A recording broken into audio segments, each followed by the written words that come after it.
Lideranças de movimentos e partidos que encabeçam campanhas contra o presidente Jair Bolsonaro não tentarão medir forças com os atos de 7 de setembro. Em 2021, eles se juntaram ao tradicional Grito dos Excluídos e fizeram pequenos protestos contra o chefe do executivo na data. Nesse ano, a manifestação dos excluídos vai ocorrer normalmente com a participação dos grupos, mas eles negam qualquer tipo de disputa. Os opositores pretendem organizar atos contra Bolsonaro no dia 10 de setembro, em todas as capitais do Brasil. Nesta quinta-feira, para endossar a Carta pela Democracia dos ex-alunos da USP, houve manifestações na Avenida Paulista, aqui em São Paulo. Diga, Zé. Olha, 7 de setembro, a data nacional brasileira, sempre foi motivo de debates políticos e o desfile e tal paralelo que chamavam do Grito dos Excluídos. Movimentação dos integrantes do MST, do Sem Teto, e sempre foi assim, né?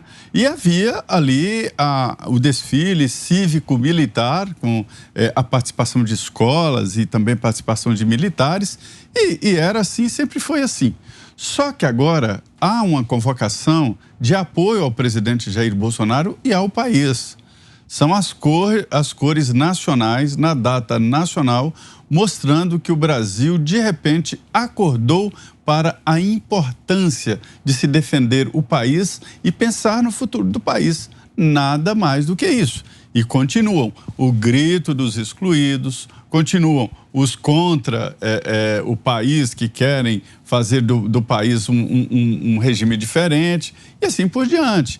O incômodo vem pelo apoio, o incômodo vem pela quantidade de pessoas que estão prevendo lotar as ruas exatamente para comemorar de novo esse amor à pátria. É preciso que se tenha exatamente este sentimento de nacionalidade. Esse sentimento aflora em todas as datas nacionais. É só ver a data nacional americana. Eu fui convidado aqui pela embaixada para participar de uma comemoração da data nacional norte-americana, uma comemoração importante, todos os diplomatas e visitantes com as cores dos Estados Unidos. É assim em todo o país e assim deve ser.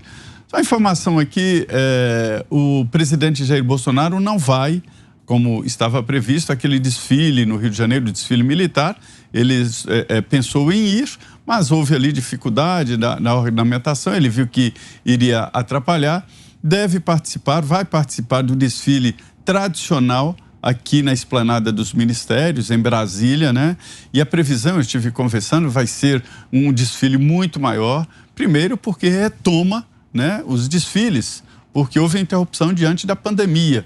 Por outro lado, também diante desta movimentação, será muito maior.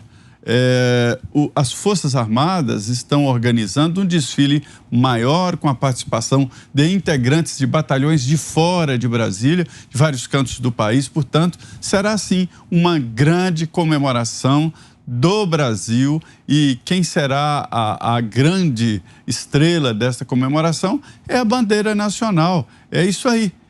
O que reforça muito mais também, segundo informações aí do Ministério da Defesa, é exatamente esta comemoração dos 200 anos de liberdade no Brasil. E você, Diogo Schelp?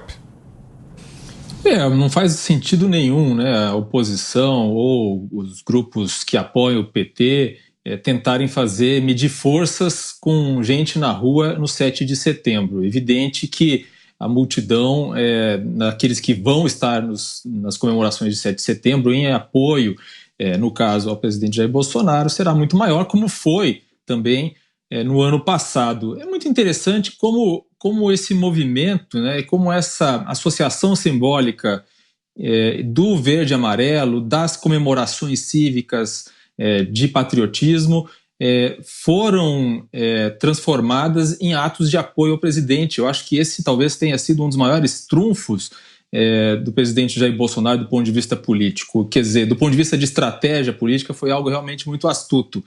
As cores verde e amarela começaram a aparecer nas ruas em massa naquelas jornadas de junho de 2013, que começaram com protestos por causa do preço de transporte público em São Paulo, onde predominavam as cores vermelhas, onde predominavam bandeiras de partidos de esquerda.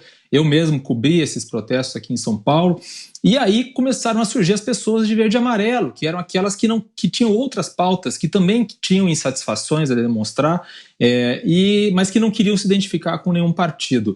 E isso ganhou força, então, depois nos protestos contra as obras da Copa do Mundo e depois, obviamente, nos protestos pelo impeachment de Dilma Rousseff. E isso depois acabou sendo associado ao presidente Jair Bolsonaro. Muito interessante esse processo desse uso dos símbolos pátrios e essa associação. É um grande trunfo que esse ano Bolsonaro vai usar, porque 7 de setembro com certeza vai ser o seu maior ato político.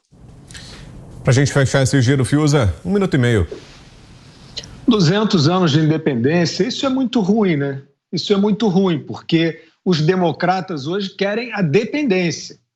Querem depender, né, daquele cacique, do seu grupo, do seu clube, né, da sua bolha, que vai lhe garantir os proventos, as oportunidades, né? E independência é muito ruim. Porque independência é isso, é um monte de gente com oportunidades, com direitos iguais. Isso é um horror. Né? É muito melhor você ter o seu clubinho, você ter a sua vidinha protegida, as oportunidades virem sempre para o seu grupinho. Né? Então, o nosso editor, Cleiton Ubiha, resumiu muito bem com esse fique em casa, na nossa manchete, porque a rua virou um lugar antidemocrático para esses manifestantes aí, para esses hipócritas de manifesto. A rua é antidemocrática, a rua só é democrática hoje em dia se for para chegar umas claques lá, partidárias, né? Eles fingem que essas manifestações, né, enormes que estamos vendo aí são partidárias, né? E não são, a gente sabe que não são espontâneas. Mas vamos lá. Democrático hoje é isso, é ou claque, ou mortadela, ou se for para quebrar tudo. Quebrar tudo eles amam, eles quebraram até o Fica em Casa, né? Romperam com o Fica em Casa para endossar aqueles idiotas, aqueles boçais que saíram quebrando tudo, violentos, fingindo que estão defendendo minorias raciais, né? Então, de fato um festival de hipocrisia. É claro que no 7 de setembro, esses todos aí, heróis, né, da democracia de festim, vão estar em casa, né, nos seus teclados, nos seus iPhones, dizendo que é um horror o que está acontecendo e seguindo o que disse o ministro Luiz Roberto Barroso. Atentem para isso. Isso não é uma alegoria que eu vou trazer, não. O ministro da Suprema Corte, Luiz Roberto Barroso, que é bajulado por essa burguesia decadente, que quer tudo para ela, né, que aparece em karaokê com um jornalista, que só fala bem dele. Ele disse que o 7 de setembro, né, ele insinuou que o 7 de setembro será a medição do avanço do fascismo no Brasil. Vocês vejam o estado de coisas em que nós estamos. O juiz da Suprema Corte desqualificar previamente uma manifestação democrática. Ela será, evidentemente, mais uma manifestação na sequência das outras que houve e que foram democráticas, que foram pacíficas e que foram pela liberdade, que está sendo solapada por esses que acharam que podem entrar no Estado e não se acham servidores, se acham donos do pedaço.